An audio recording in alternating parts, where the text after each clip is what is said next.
طيب، بسم الله الرحمن الرحيم. الحمد لله رب العالمين، والصلاة والسلام على أشرف الأنبياء والمرسلين سيدنا محمد وصحبه أجمعين.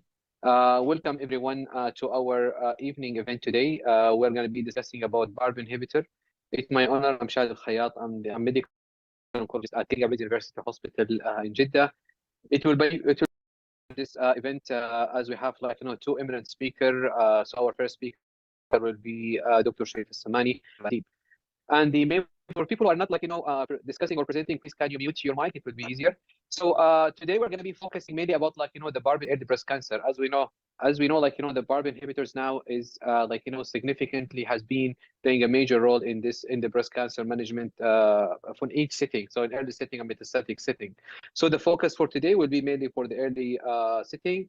And I'd like to thank the team from AstraZeneca, and a special thanks go to Mr. Saeed Gulaisi for the preparation for this event and the arrangement. So without further ado, I would like to introduce the first speaker, Dr. Sharif Al-Samani. Dr. Sharif Al-Samani is an eminent medical oncologist. He's the head of the medical oncology department in King Abdullah Medical City. Dr. Sharif is very active in the medical education of the medical oncology. Dr. Sharif will be presenting about the PARP inhibitor in the early breast cancer setting. So the floor is yours, Dr. Sharif. And please, for people who are not presenting, can you just please mute your mic to avoid any disturbance? Please, Dr. Sharif. Thank you very much, Dr. Sharif, for the very nice introduction. It's my honor and pleasure to share this meeting with you and with my dear colleague, Prof. Ahmed. And of course, I would like to thank AstraZeneca for the invitation to join this meeting. So my task today is to talk about the role of PARP inhibitors in early breast cancer. And nowadays, we have we have new medication that have been introduced in the treatment of patients of high-risk hormone receptor positive, HER2-negative breast cancer, and as well as triple-negative breast cancer.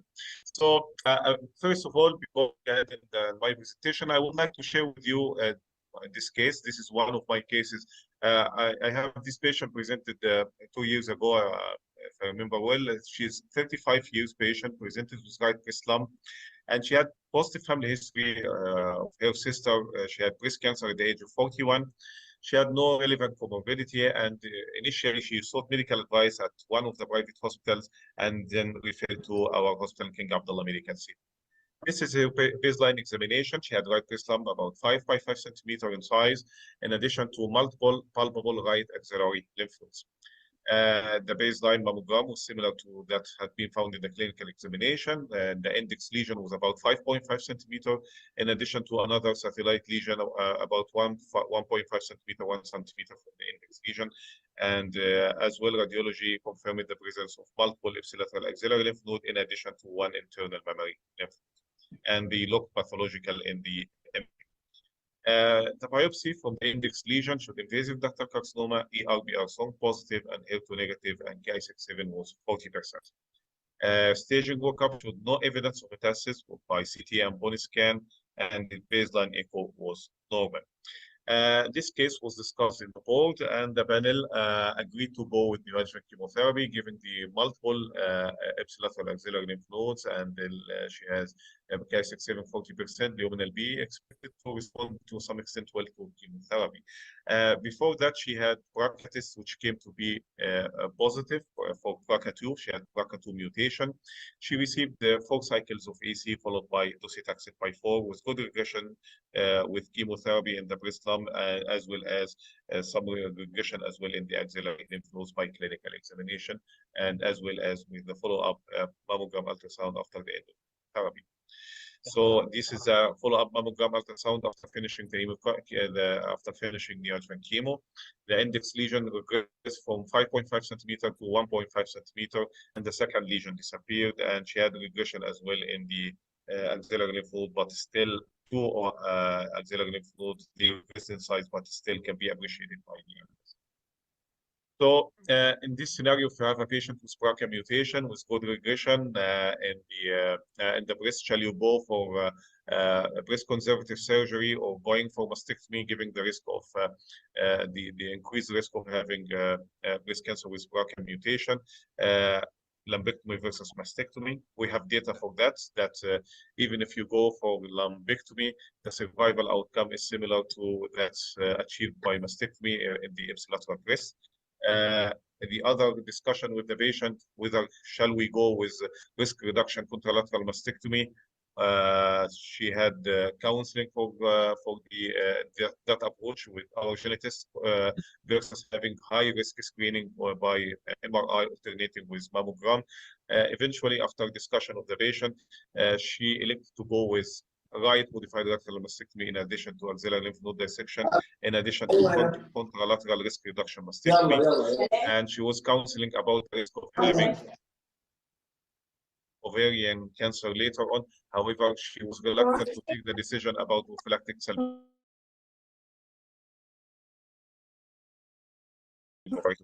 The post-operative histopathology, she had residual invasive ductal carcinoma 1.5 centimeter in size, and 4 out of the 15 dissected lymph nodes were positive for malignancy.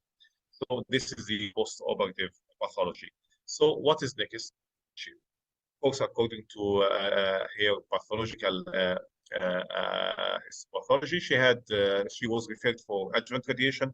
She started adjuvant hormonal therapy with goserelin in addition to aromatase inhibitor, and she received as well zoledronic acid. You know, we have data for the adjuvant benefit of zoledronic acid in high-risk patient, and in the meta-analysis, it decreased the risk of relapse by about 3%, 3 to 4%.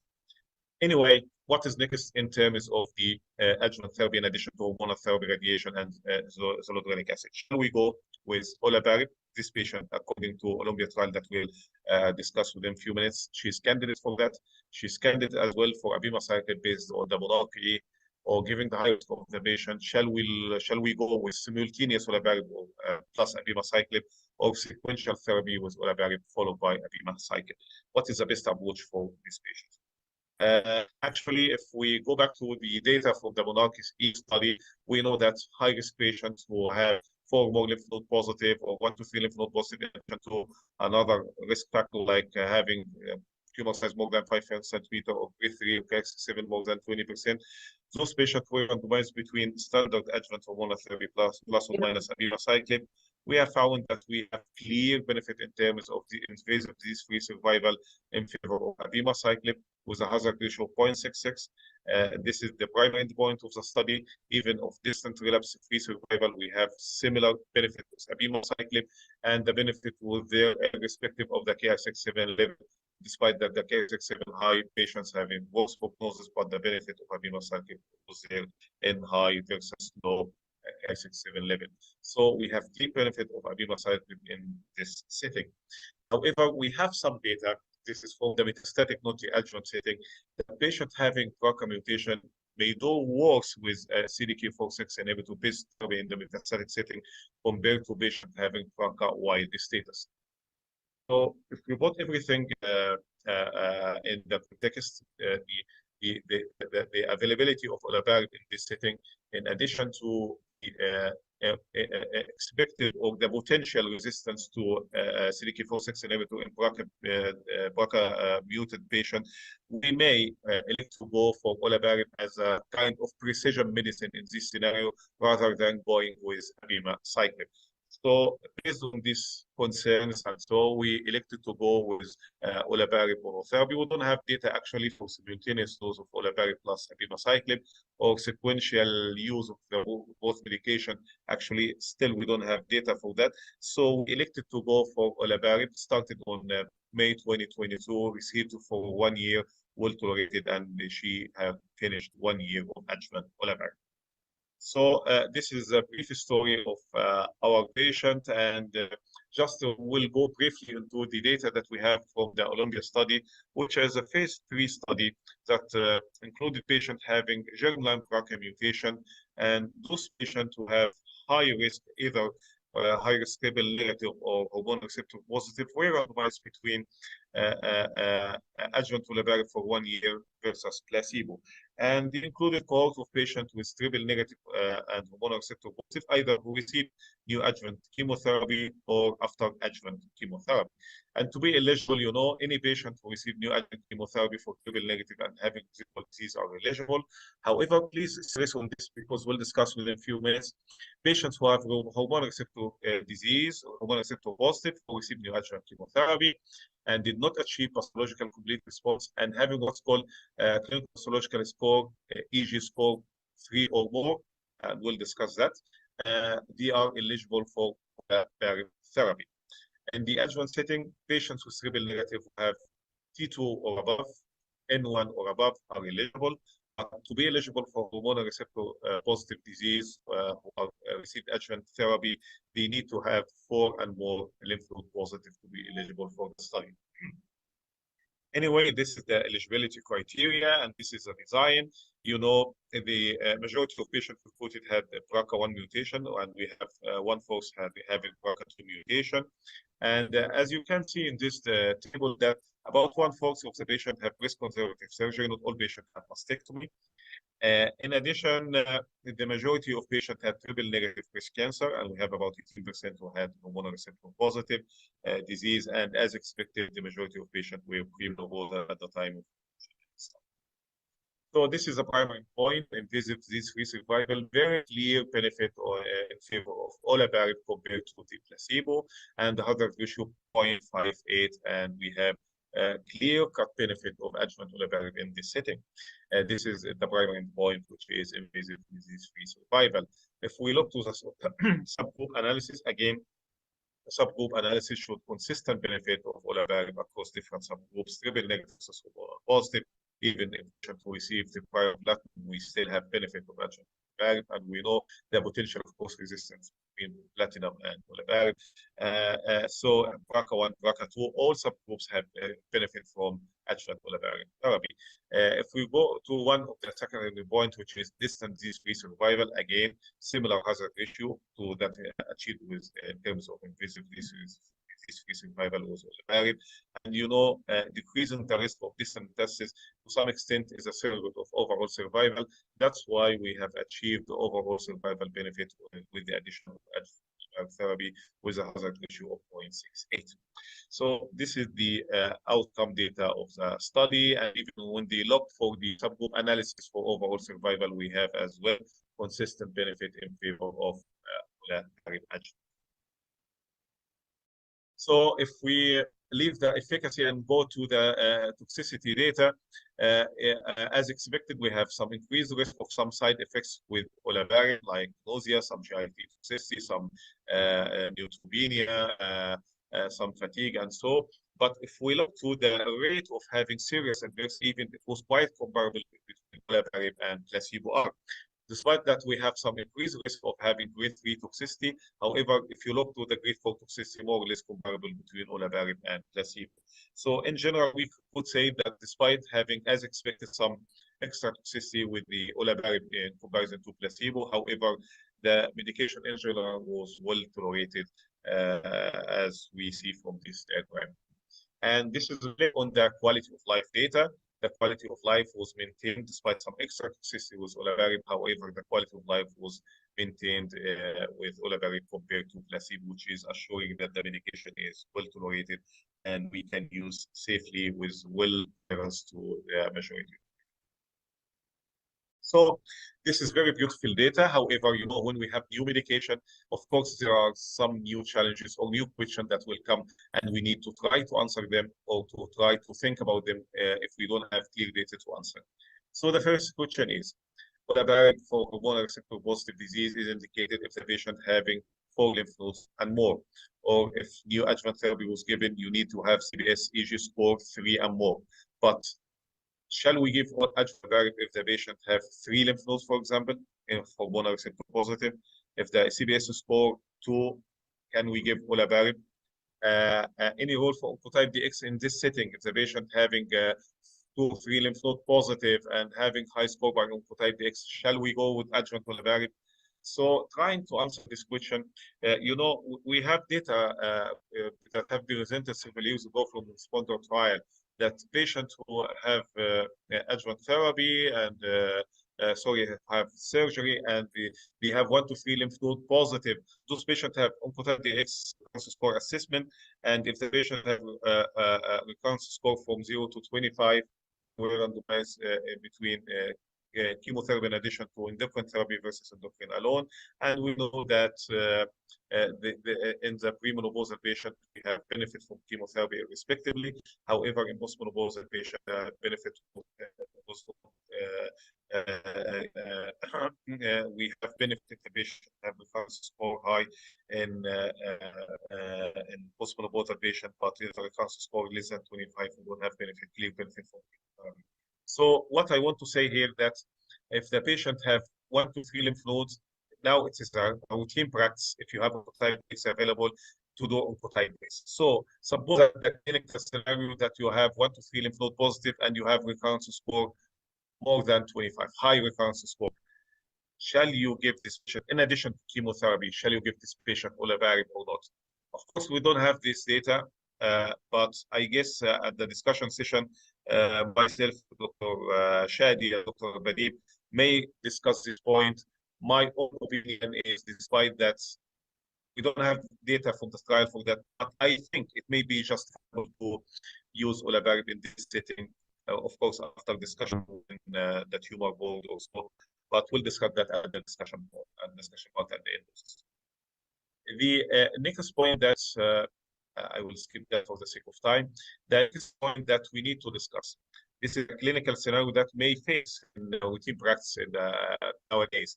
If you have a patient who received adjuvant olaparib previously, and then later on after some this patient relapse and have metastasis, shall you use a PARP inhibitor in the metastatic setting? Yes or no? I think the key answer here is that this free interval, if the patient relapses after quite long time after finishing olaparib, it may be reasonable to reuse olaparib again in the metastatic setting and first, second, or whatever line. But if the patient have relapsed short time after the end of olaparib, I think there is no role for exposure to a PARP inhibitor in the metastatic setting. The other question is, after having this very beautiful data, is 1 year of olaparib enough, or do we need to have extra duration? We have for CDK4/6 inhibitor, we have data for 2 years, we have data for 3 years with carbocyclin. So is 1 year enough, or we need more duration of olaparib? I think we need to have more follow-up, longer follow-up for patients enrolled in the Olympia trial, and we'll see whether the benefit, the very beautiful achieved, will be maintained with time, or will have more relapses later on. We'll see if the long-term data of Olympia trial may answer this question. The next question that we may try to answer: can PARP inhibitor work well in the adjuvant setting in the patient who received platinum and as a part of the new adjuvant chemotherapy? I think this was answered if you look to the analysis of patient enrolled in trial. You know that about 1/4 of patients the platinum in the neoadjuvant setting in the Olympia trial, and in those patients, despite that maybe the magnitude of benefit is somewhat less compared to patients who did not receive prior platinum in the neoadjuvant. However, the number of patients who received platinum, as we mentioned before, was much less compared to the population of patients who did not receive platinum in the neoadjuvant setting, and this may be an explanation for that. And the bottom line here is, yes, if the patient received neoadjuvant platinum in the neoadjuvant therapy, still there is benefit from adjuvant, as you can see in this analysis. The other question that we'll try to answer is, we have okay, so can we use adjuvant olaparib in the adjuvant setting, in the early setting, if the patient have this mutation? Actually, PALB2 mutation, or PALB2 is a key component of the homologous mutation of this protein. Actually, the whole pathway will be disturbed, and the patient will have similar outcome like that achieved if the patient having BRCA mutation. And you know, even we have data in the metastatic setting from several phase 2 trials that PARP inhibitors work well in patients having germline PALB2 mutation. And again, this is a recommendation from the American College of Imaging that, American College of Medical Genetics and Genomics, they stated that you should deal with patients having PALB2 mutation in the same way that you are dealing with the patient having BRCA mutation in terms of counseling, risk reduction strategies, and so. So we have data in the metastatic setting, but actually, and unfortunately, we don't have any data in the early setting about the utility of PARP inhibitors or a patient having germline PALB2 mutation. So at current moment of time, I think we don't have data to justify this approach, and we should not do adjuvant olaparib in this setting. The other point that we need to discuss is, you know, patients having high risk node positive, usually, especially if they tolerated well 5 years of hormonal therapy, usually we will do extension of the hormonal therapy beyond 5 years. But what shall we do the same, extend hormonal therapy beyond 5 years? If the patient received prior adjuvant olaparib or abemaciclib, so actually, the answer to this question, you need to have some discussion. Patient, you need to assess the overall risk of relapse, the tolerance to hormonal therapy, and patient preference as well.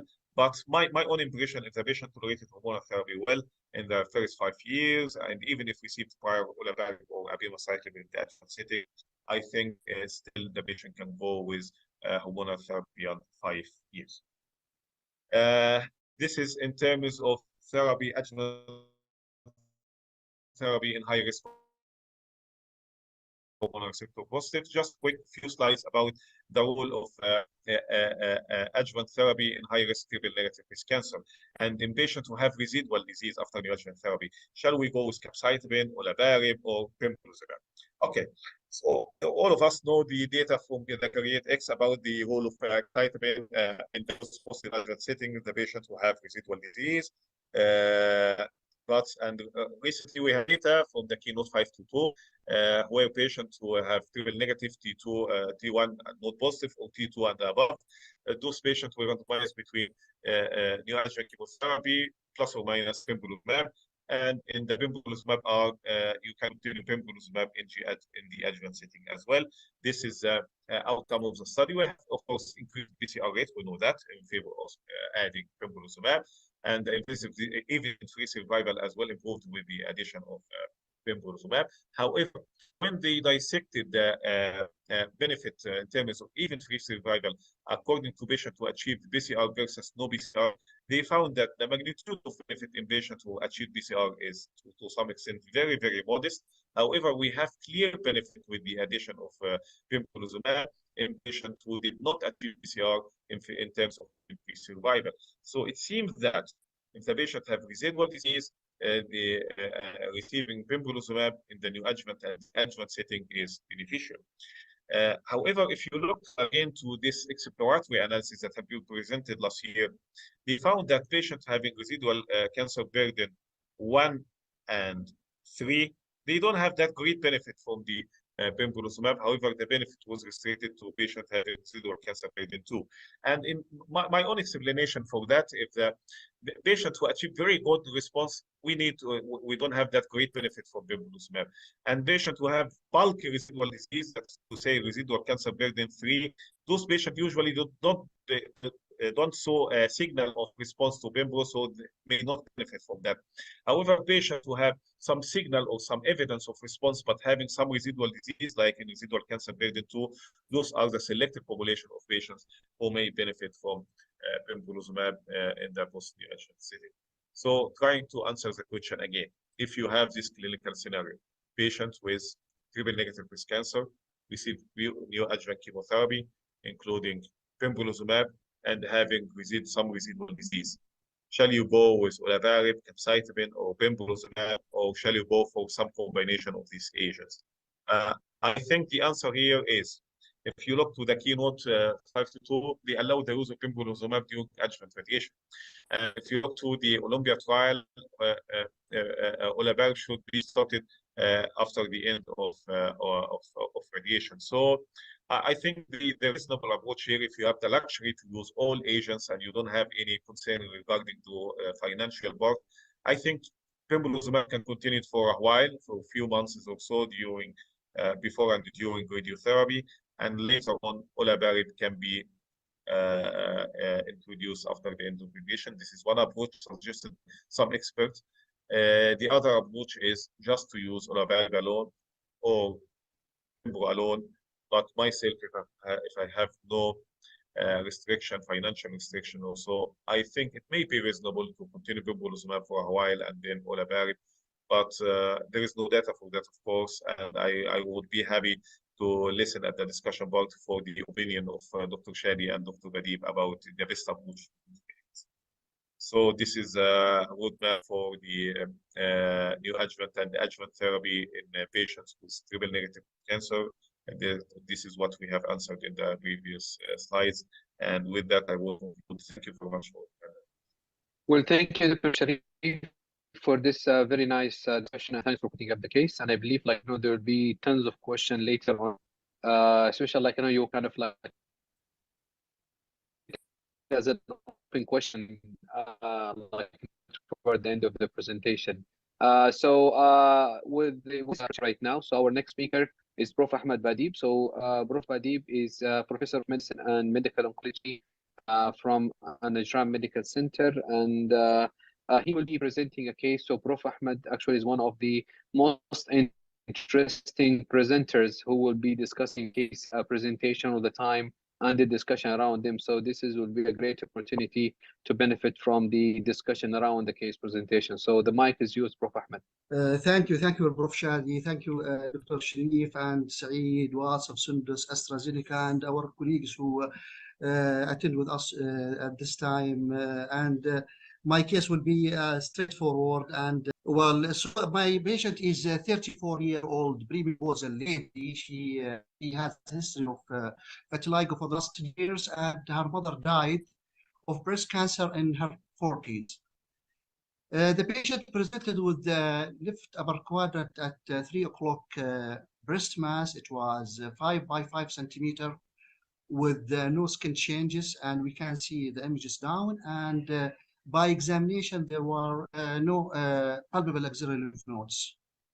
And the biopsy showed left breast invasive ductal carcinoma, grade 3, triple negative breast cancer. Chi-67 was 70%. So we are talking about invasive ductal carcinoma, grade 3, triple negative. Chi-67 was high, 70%. In premenopausal lady, 34-year-old, with a strong family history of her mother of breast cancer at age of 40. The initial imaging, this is the breast MRI showing that the patient has each breast upper quadrant at 3 o'clock to 6 o'clock at the middle third large 5 by 4.5 ring enhancing lesion with subcentimetric small tiny lymph nodes, multiple enlarged left axillary nodes. The largest one was 9 millimeter in the short axis. So true cut biopsy was taken, and as we mentioned that we have this triple negative, ER, PR, and HER2 negative, with the Chi-67 almost was 70%. And because of this lymph nodes, despite that they were small, tiny, and not suspicious, but axillary lymph node biopsy FNA was negative for malignancy. Now, the first question for you, and because we want to make it a little bit interactive discussion, would you test this patient for BRCA? Please vote yes, no, or no. Yeah.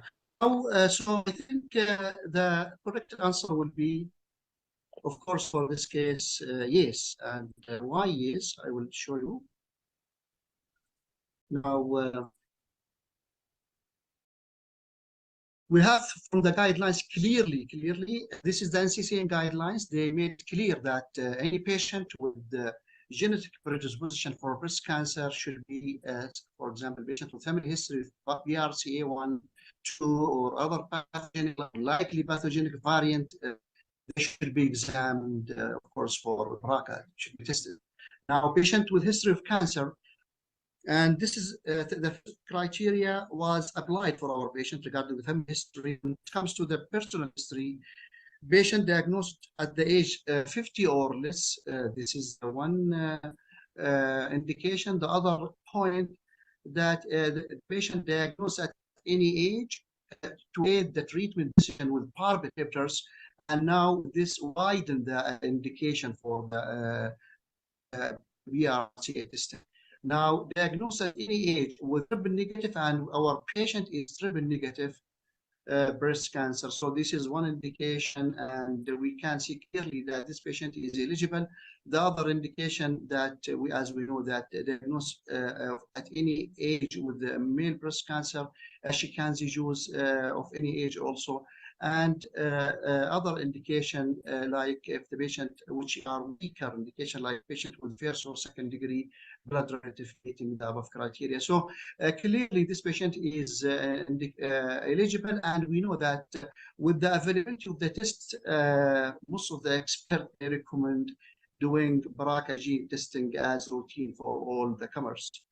Now, what about the ISMO guidelines? We have almost 3 out of 5 recommendation from the ISMO applicable for our patient. The patient has strong family, the ISMO guidelines recommending for strong family history of breast, ovarian, pancreatic, and or high-grade metastatic prostate cancer, diagnosis of breast cancer before the age of 50, diagnosis of triple negative before 60, or personal history of ovarian cancer or second breast cancer or male sex.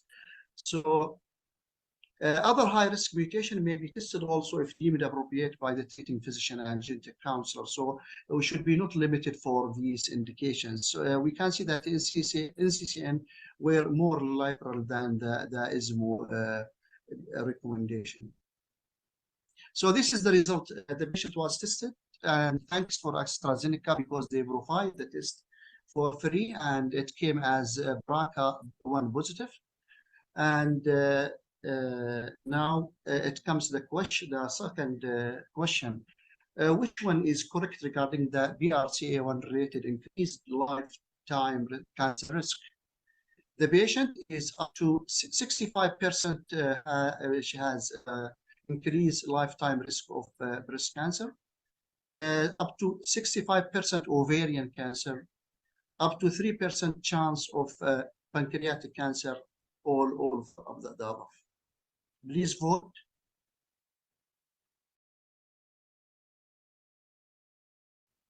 For this case, for this possibility, as we know, that the correct answer will be all of the above. This patient with BRCA1 positivity up to 65% chance of breast, ovarian, and 3% of pancreatic, and we can see that the risk in the BRCA1 it is higher than that seen in BRCA2, and both for the breast and ovarian cancer. So this is the situation for our patient. Based on that, we have to send our patient for genetic consultation, and we hope that we can find such facility available in every major hospital. Now, back to our patient, whole staging done for our patient, whole body CT scan showed no distant metastasis, and the bone scan also no bone metastasis.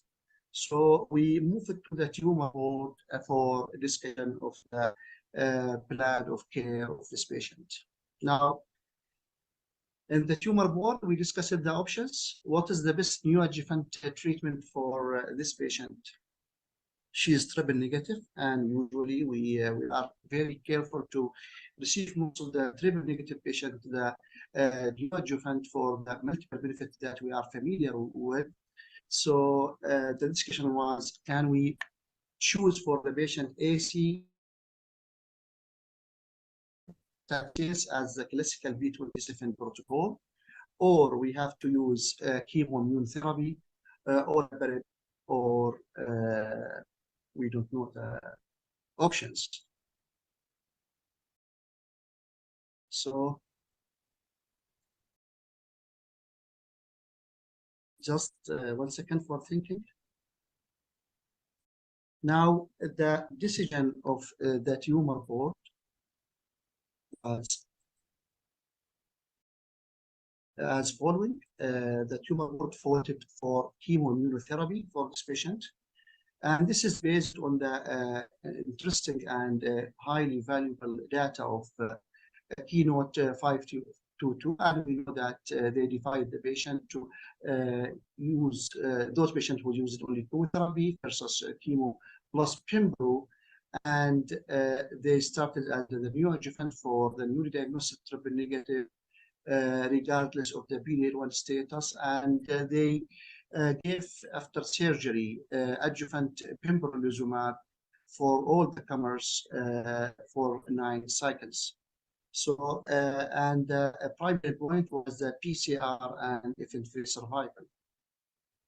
Based on the data of Keynote 522, we know that there is superiority regarding the pathological complete response at the time of surgery. It was 64% versus 52% for the those patients who did not receive pembrolizumab, and the event-free survival was superior in terms of, it was 91% in the pembro group versus 85% in the chemo one, without significant grade, more than grade 3 difference between the two groups. And clearly, we can see that the patient without the disease-free survival was clearly superior with the significant hazard ratio was 0.63. And based on that, it was adopted as one of the main strategies in patients with the triple negative cancer. Now, the patient received the Keynote 522 protocol, and we ended up with a decision about surgery. The discussion with the patient about either to undergo lumpectomy versus mastectomy. The patient completely, when we started discussing the suggestion of the idea of modified radical mastectomy and also the contralateral prophylactic mastectomy, she refused completely the idea of mastectomy, and she went for breast conservative surgery and central lymph node biopsy. The patient, she was asking persistently about the overall survival benefit for the contralateral prophylactic mastectomy. So what is your answer for your patient? What do you think? Do we have overall significant overall survival benefit for contralateral prophylactic mastectomy in this situation? Please, if you can vote yes or no. Yeah, so the patient, she, of course, the answer clearly and honestly for the patient that we don't have overall survival benefit, but the contralateral prophylactic mastectomy, it decreased the metastatic contralateral breast cancer. And and the decision should be clearly defined by the genetic counselor. So this is very important step that we have to consider. The benefit mainly related to the metastatic potential of the contralateral breast. Now, classically, we know that we have the classically relative contraindication to do breast conservative in a patient with the genetic predisposition.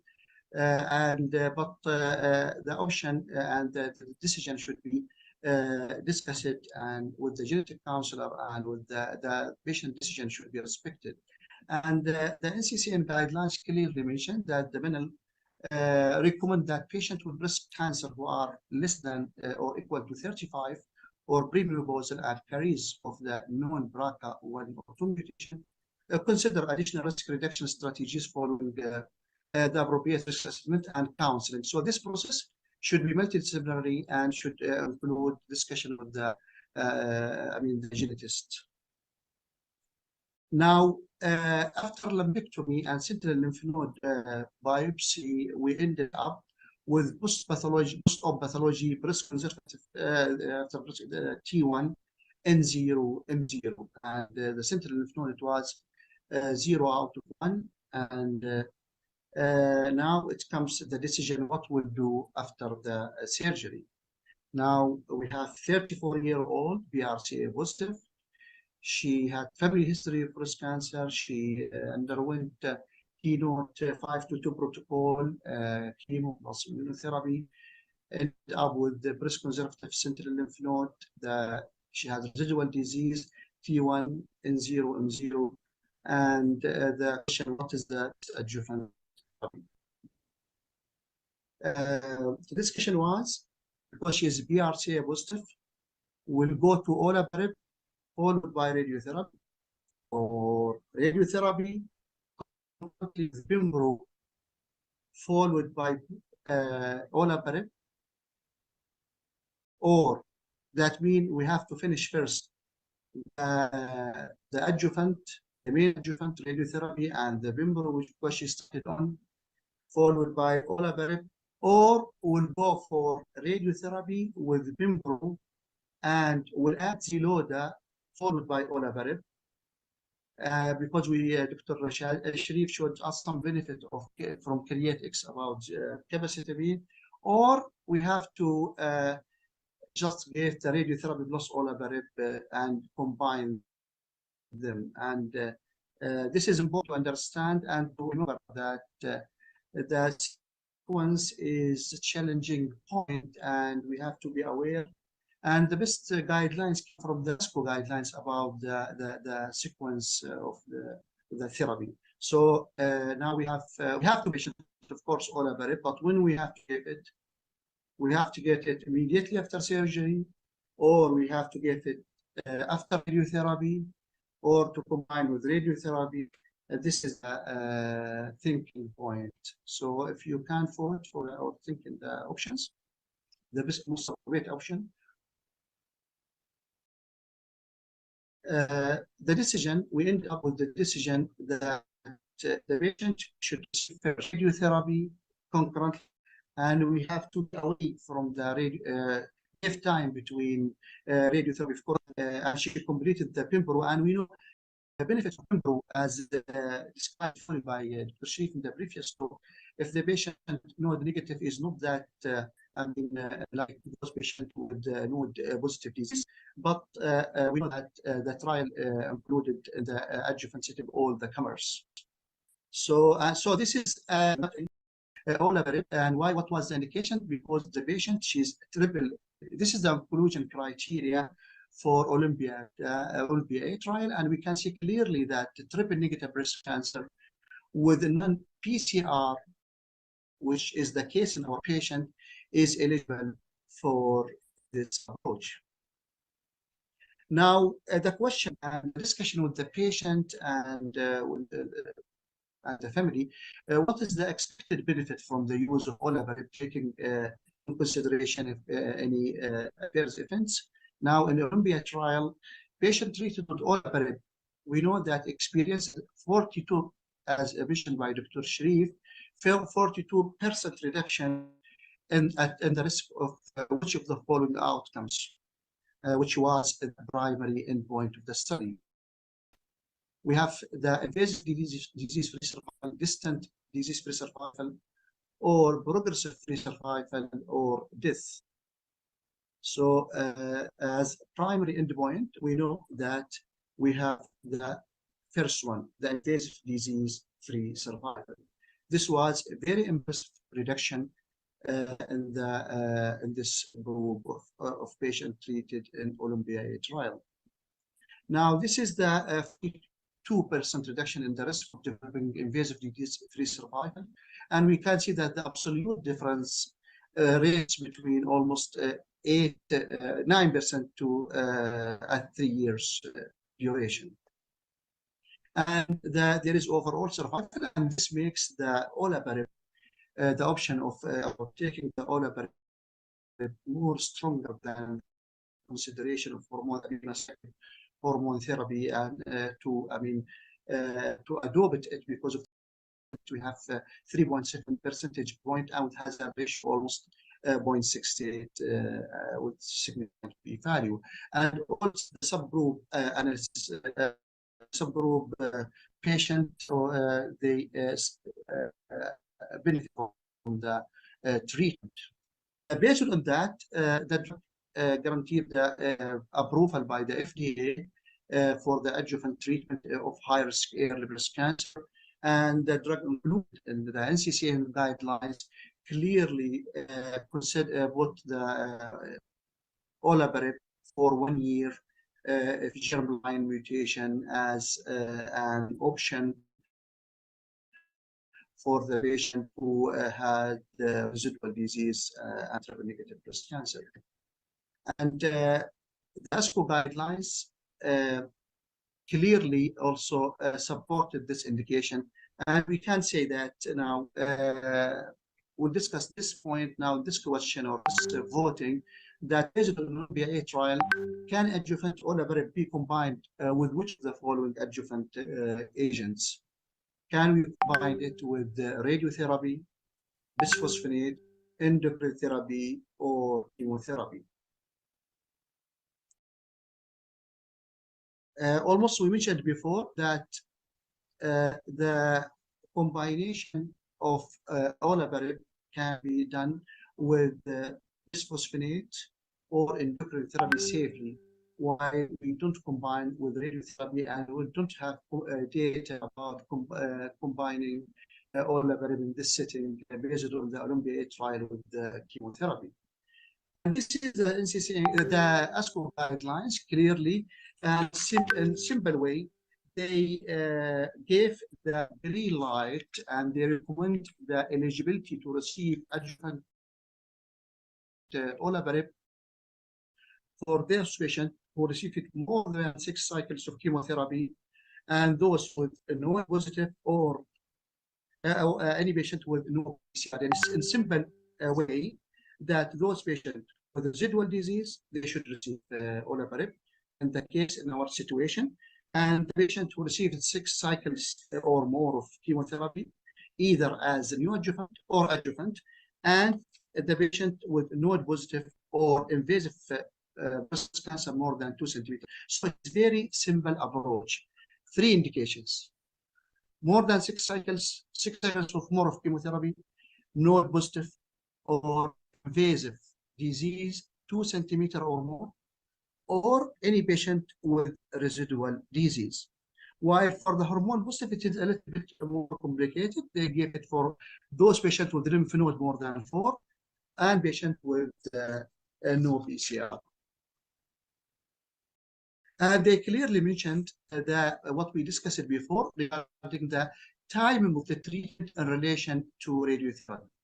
So it should be given the radiotherapy, the interaction with barbiturates is possible. So 2 weeks before and less than 12 weeks after starting olaparib therapy, the radiotherapy should be conducted. While for adjuvant bisphosphonate and endocrine therapy can be prescribed along with olaparib. Chemotherapy after surgery is allowed for patients who receive neoadjuvant chemo, because this is exclusion criteria in the Olympia. Now, our patient started on the agreed treatment, which we discussed, and now she's asking which imaging modality should I do screening and surveillance for this in the future. So this patient is BRCA BRCA positive, and she underwent breast-conservative surgery, and she did not undergo prophylactic mastectomy. So what we do: annual mammogram, annual breast MRI with contrast, annual mammogram and breast MRI with and without contrast, annual breast MRI without contrast. If we can think the question. Otherwise, we'll go to the best option based on the risk stratification for this patient. The follow-up of this patient for surveillance should be annual mammogram plus breast MRI with and without contrast. And this is clearly defined in the NCCN guidelines that those patients with at the age of 30 to 75 who did not, who did not undergo the risk reduction strategy, they should go for both annual mammogram and breast MRI screening with and without contrast. By this, I end my case and will open the discussion. Thank you, Prof. Ahmed, and I believe this is very interesting. So what we will do right now, I'll ask Dr. Sharif also to open his mic. Dr. Sharif, with us? Yes, Dr. Sharif. Great. So we'll start, by taking. I think it's mainly focusing what to do in the adjuvant setting, when to start the olaparib, and I guess the debate is there because clinical trials, they happen at different times. So sometimes they cannot test what happened in the most recent update. So we'll take a vote and Dr. Arif. Let's say the usual scenario of a triple negative breast cancer patient who did not reach complete pathological response, BRCA positive patient. She received immunotherapy in the beginning. So she is on the protocol of 522 keynote, and then she's BRCA positive. She had the surgery, so she already discussed with the radiotherapist that she's going to start her radiotherapy non-adjuvant setting. So what would be your scenario right now? Would you go for Xeloda, as per Gabrix trial? Would you continue the Pembro as per the keynote 522, or you do with the olaparib? Okay. And if you choose one more than the other, we'll do why is that? Just to take as one discussion. So, Dr. Sharif, would you mind to start with that, and then we'll move to Prof. Ahmed for his opinion. Yeah. So we're talking about patients with residual disease. Okay. So first, the amount of residual disease is quite important here. So the patient showing minimal response to prior neoadjuvant therapy, including pembrolizumab, with no big signal of response to prior neoadjuvant therapy, as presented in the subgroup analysis, coping with residual cancer period 3. It seems that those patients will not benefit much from continuing pembrolizumab. So if I have this scenario, I will go with olaparib. The other scenario, if you have some response, reasonable response with the adjuvant chemo, including pembro, and you have residual disease, here we have the different choices. Pembro may work here, and olaparib, of course, definitely we have data that it works, but the challenge how to sequence them. I think the best scenario, as I mentioned in my talk, and as well suggested by Dr. Ahmed, is to go with Pembro, especially during the course of radiation, and then you can later on, after the end of radiation by several weeks, you can go with olaparib. If you go with olaparib directly, it's not wrong, but I think those patients having higher risk of relapse, and so I think giving the maximum of them is reasonable. It's justifiable here is to go with Pembro for a while during radiation, and then later on you can go with olaparib. The other option, Dr. Shadi, shall we combine, for example, capecitabine with olaparib? I think safety here is an issue. We don't have enough safety data about the combination of chemo plus olaparib, so we should not do that.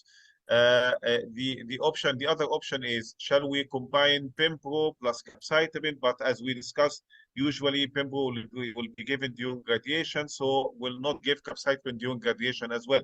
So I think we'll not do that actually. So the best scenario in this context is to go with Pembro during radiation and later on olaparib. This is my suggested approach. Okay. So, Prof. Ahmed? Yeah, almost I concur with what Dr. Sharif said, and already we clearly we mentioned that in the case, because our case was triple negative, and she went through these stages. Now, usually what we do, we give the radiotherapy first combined with the Pembro. Now, many cases now we face that they have no residual disease. So I think as a cost-effective approach, also the discussion with the patient honestly about the expected benefit of the adjuvant Pembro, despite the trial, telling us that we have to continue the remaining 9 cycles in the adjuvant setting. But cost-wise, when the cost is an issue that you face in the private setting and work, that if we have no residual disease, the priority will be for radiotherapy. Then we can go for, we can of course skip the remaining part of the treatment. Now, the other way scenario, that if we have high burden disease, or if we don't have the option that the availability of the olaparib, here it may comes the CREATE-X protocol.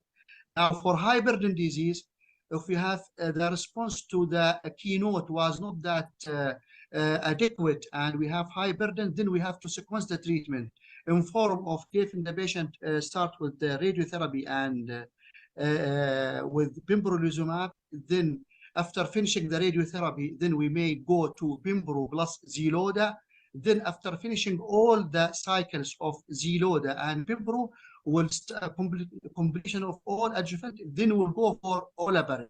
So there is, I think, place or for Xeloda or capacity in 2 situations. If we don't have olaparib, still we have some poor patient, they have no access, we can use the Xeloda as an option. The other case scenario, if the patient has high bulky disease, we can use sequence the treatment, radiotherapy, pembrolizumab, finishing the radiotherapy, then combine Pembro with Xeloda.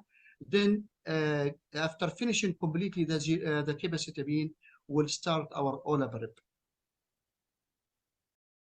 Well, I think, like, it's both. I believe, like, we'll never have that answer in a clinical trial. All what we're going to have, like, a real world data, like, coming to support one against the other.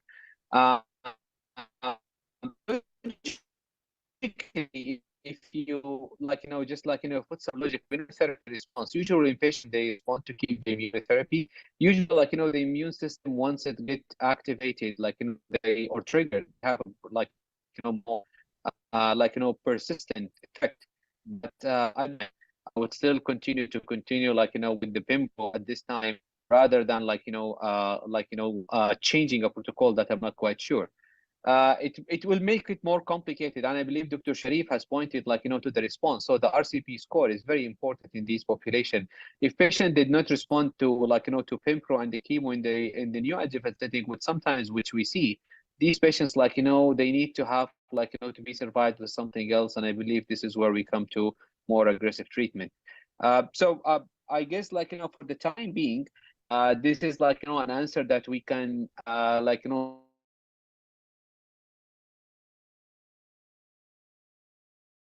safely mentioned if patient responded or had, like, some Pembro continued, and then whether to add Xeloda to Pembro. I did that already in a couple of patients, they complication, but then, like, these 2 patients, they were not BRCA mutated, so there was no discussion about that olaparib part for them. So Dr. Sharif, like, we know that we talk about, like, now more about BRCA rather than BRCA1 and 2. So you discussed about the BRCA2 data. So what do you think about, like, the other forms in the form of ATM and the other kind of, like, STK kind of, like, as part of the BRCA rather than, like, BRCA1 and 2 mutation? Yeah, so what we have now from phase 2 data, some data in the metastatic setting, that the benefit from PARP inhibitors in the metastatic setting, either olaparib or talazoparib, we have some very promising data, especially with PALB2, but we don't have this data with that great responses with ATM or RAD51 or others.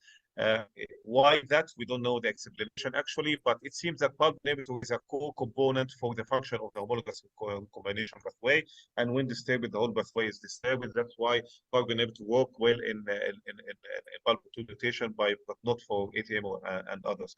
So this is in the metastatic setting, but it may be supported by this data coming from small number of patients, yes, but you may have some evidence in the metastatic setting to use PARP inhibitor if the patient having germline PALB2 especially. But in the adjuvant setting, as far as I know, I don't know if you have any, if you know any data about that, Dr. Shadi or Dr. Ahmed, No. but as far as I know, we don't have any data in the adjuvant setting about olaparib in any other mutation in the pathway other than BRCA1 and BRCA2. So in absence of data, actually, I will not go except for patient having germline BRCA1 and BRCA2 mutation till we have further data or further clinical trial, even if a small trial, to support this approach. I think like Yeah. this data is coming shortly if I'm not mistaken, but like as you said, like I agree completely with that. So Prof Ahmed, what do you want to comment about? It is a matter of also debate between the NCCN guidelines and the ASCO guidelines.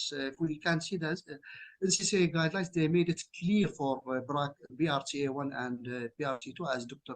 Sharif mentioned. Now, when it come to the ASCO guidelines, it was more, liberal, and they included not only BRCA1 or 2 as eligibility for olaparib, but also those with the likely pathogenic variant.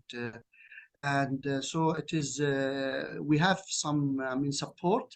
So if we think that our patient, we have high risk patient, we have some window and support by the ASCO guidelines. Just we can refer to it in order to give the patient chance to receive the olaparib. So, Prof. Ahmed, just a quick question. Like, if you use it in adjuvant setting, I think Dr. Sharif was mentioning some information. If you use it in adjuvant setting, and then the patient develop metastasis, because we know still, like, triple negative, it's a medical challenge. There's an oncological challenge, like, regardless whatever you do, whatever the patient does, like, or they respond, again, like, we have the failures. So when you go, like, to the consider for the next treatment for them, would you still have that option of the PARP inhibitors on your algorithm, or you say like that's not an option there anymore? And what time frame you would use for that? Yeah, it is a really interesting question, and I think there is no, right or wrong answer on this, but we can extrapolate from the OBERO trial in ovarian cancer. We have sometimes, I think in ovarian cancer, we are a little bit more advanced than breast cancer regarding the PARP inhibitors. So from OBERO trial, we have clearly the benefit was there, and if the drug was used more than 12 months, if the recurrence or the progression was more than 12 months, the benefit was the highest. So revisiting the PARP inhibitors is possibility by extrapolation from the disease, ovarian experience, and also should be individualized also based on the disease bulk. So if I have high burden disease, I will not maybe start with as first line the metastatic setting with the PARP inhibitors. I will start with some either chemotherapy or based on the previous neoadjuvant and adjuvant, or to give to use SG.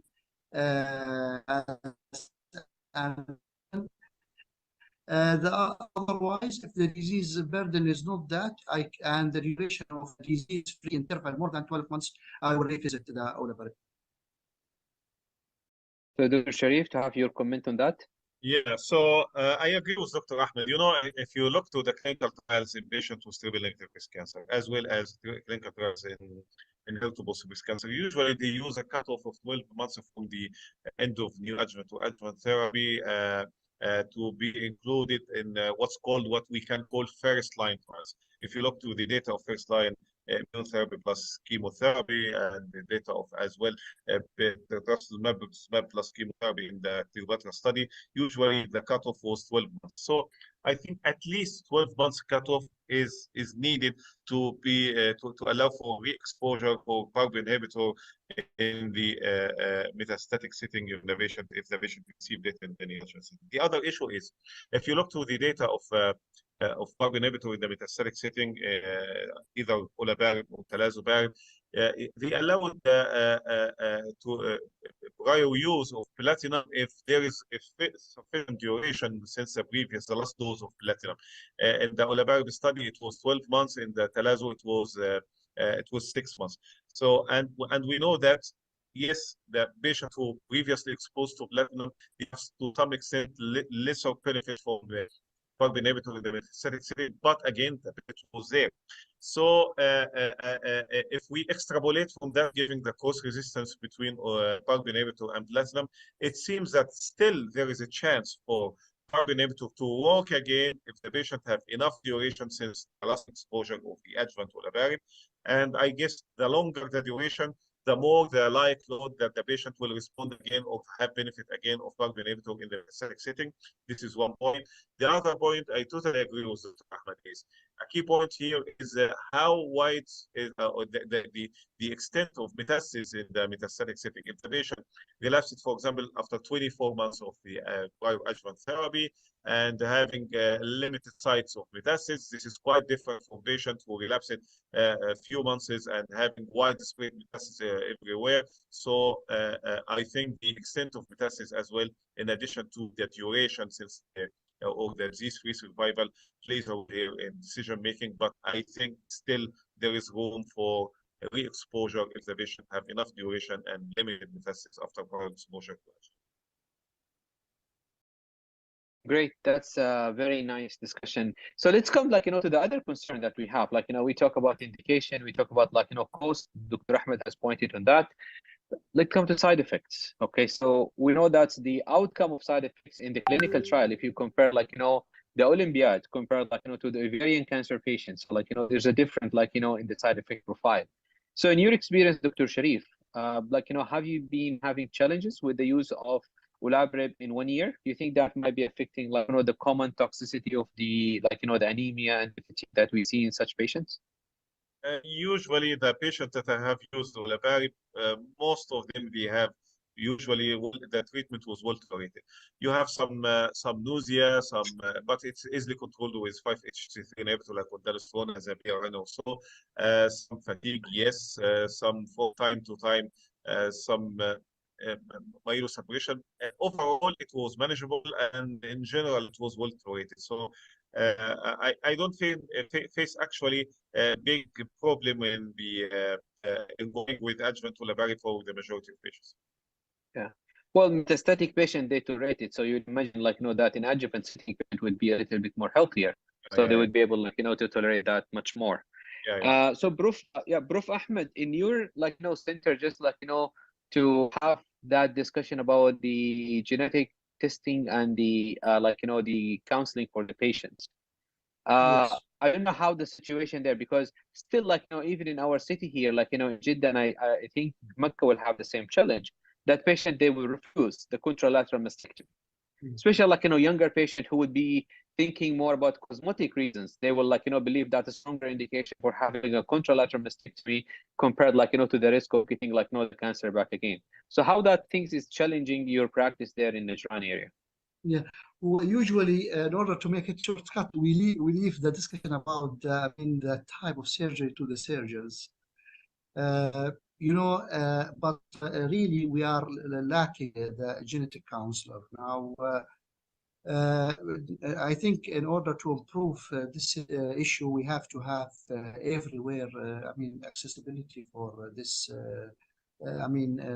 such genetic counselor. And I think also now we started, in the Ministry of Health, what called the virtual clinic, virtual tumor board. And this virtual tumor board is very supportive, despite that now it is far away from, but when the patient received the decision of the virtual tumor board written format by the title of the National Virtual Tumor Board, it will support. So my suggestion that in centers lacking the genetic counseling, at least they should support their decision with the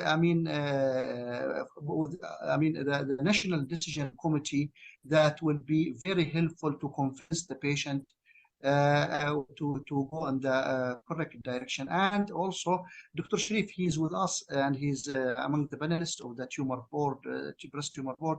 I suggest also to include genetic counselor or genetist among the breast tumor board to give power to the decision of this tumor board. Thank you. Great. I don't see. I don't know, Saeed. Did you receive any question from your side? No, just one question. Yeah, I think that question has been technically answered. Wording to the whatever the disease is there, but just to make sure that in these patients that we talked about, it's a new adjuvant setting rather than metastatic setting. So if they develop metastatic disease, at that time we follow the algorithm for metastatic triple negative under the ASCEND trial.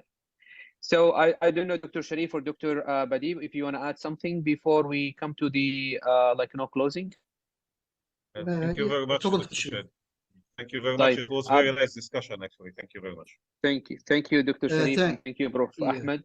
And just I want to add, Dr. Prof. Shadi, just I want to add that our experience with the olaparib, it is really very impressive. Now we have almost 10 or 11 patients on olaparib for the different indication. Now it is completely, tolerable. Every time I interview my patient, they don't have any side effect. It was there when we were using the tablet, when we use the capsules. Now the tablet 150, I never found, intolerability regarding the, even some police, they're talking about some nausea, but even for nausea, I don't know in our population, they don't have any of these side effects, except for some, neutropenia, which may be also all of you facing, and just we adjust the dose based on the grade of the neutropenia. But otherwise, it is well tolerable drug. Well, I believe that's a very reassuring point. And maybe we can suggest to the team from AstraZeneca, if we're planning to have a big summit about the olaparib next year, we might collect data from different centers about the tolerability, just showing a local data about the safety of the medication. So maybe Saeed, Sundus, and Wasif, they can have that suggestion from this meeting. So I don't know, I'm just the team from AstraZeneca, do you have any questions or any comment that you want to do? Thank you, Dr. Shadi. Thank you, Dr. Sharif, Dr. Ahmed. So if there is no more, I have just one more announcement, Dr. Sharif, if you allow me. We have the oncology debate is coming toward the end of September on the 28th, 29th. It's one of the annual meetings that everyone is looking for that. So don't miss the fighting that we have in such meeting, but it's an enjoyable experience. So it's not part of of the Jeddah season, but it's really very enjoyable season. So activity if you have a time. So I believe it's become a meeting that everyone is waiting. So that's why I asked Dr. Sharif on his behalf to announce it or to remind everyone about it. So with that, we'll come Dr. Sharif, I believe you started it, but now it's owned by everyone. Everyone is looking for that event every year. Sure. Thank you very much. So just thank you everyone for support and the arrangement, and I believe we can close the meeting today, and thanks everyone for being with us. Thank you. شكرا يا جماعه. شكرا. اوكي. يعطيكم العافيه جميعا. شكرا جزيلا. شكرا جزيلا. Thank you. مع السلامه.